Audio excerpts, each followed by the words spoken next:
The surgeons smiled with that distant professional warmth they must teach them in school. Split brain surgery is safe, they assured me. A last resort, yes, but a well-studied one. I had suffered from seizures, grand mal, intractable. And the cure was a corpus callosotomy, cutting my corpus callosum, the bridge between the hemispheres of my brain.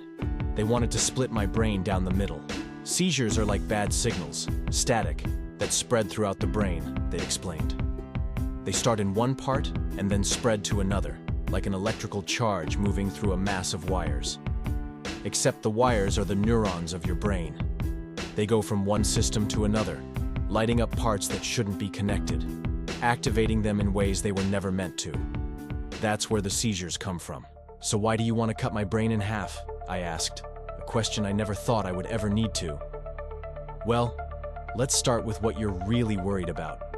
Cutting the corpus callosum generally has no negative effects. The brain is very adaptable, and you won't even notice. As for the reason why, cut the connection, and the seizures, the bad signal, won't be able to pass from hemisphere to hemisphere. It won't stop the seizures completely, she said, but it will make them far less severe by limiting them to only one side of your brain. Although I was still nervous, and they promised no ill effects, I let them cut me down the middle. When I woke up after the surgery, they were right. I didn't notice any change, at first. Then I began to dream. It started small. Not nightmares, at least not at first. Just a subtle change.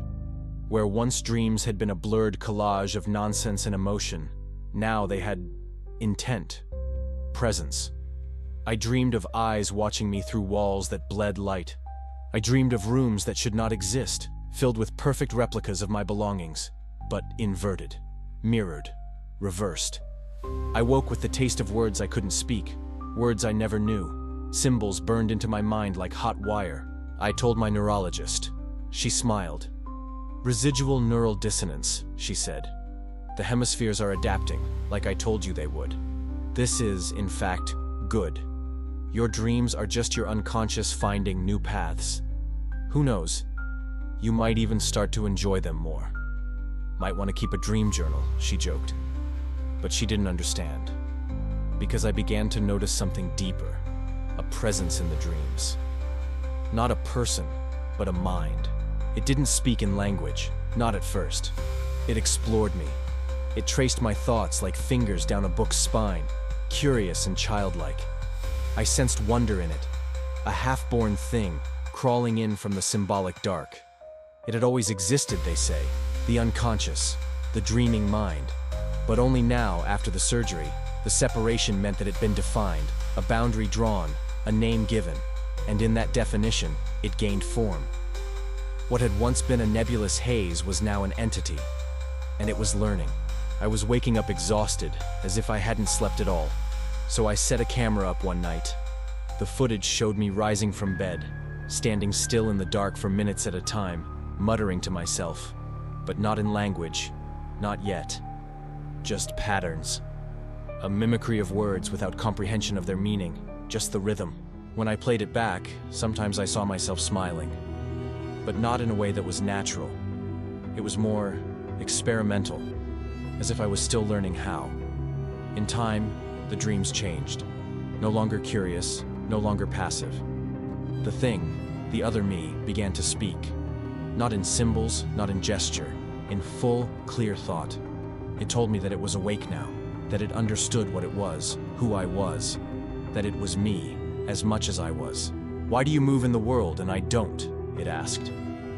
Not only was I too scared to give it an answer, but I also didn't have one. And it understood that because it heard my thoughts as clearly as I heard its.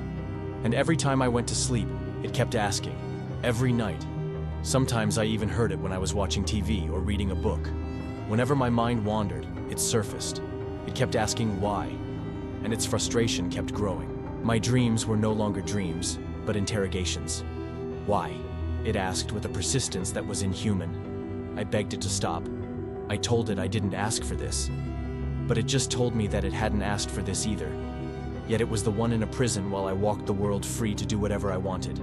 It had my voice, but colder, refined and clean, like porcelain over bone. And it was getting angrier. The nightmares deepened.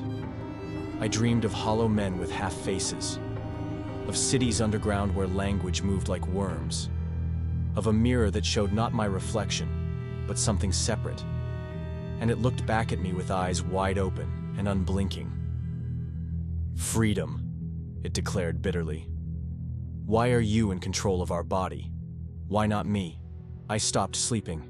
Coffee, stimulants, anything to stay awake. But the longer I fought it, the stronger it became. It learned how to bypass sleep, to manifest itself through hallucinations. I'd see flashes and reflections, myself mouthing words I didn't think, my hand writing symbols I didn't know, a twitch here, a smile there. The unconscious doesn't need language, it needs only presence, and it was always present. Doctors dismissed it. Stress, they said.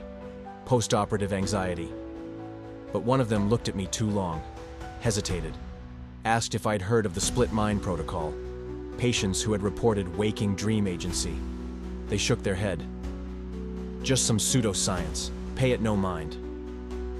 One night I broke. I collapsed in bed, unable to resist. I hadn't slept in days, and sleep took me like the tide takes a corpse. And I dreamed, but this was no ordinary dream. It was his. A perfect facsimile of my apartment, of my skin, of myself. And he was there. Me, but more perfect. No tremors, no flaws.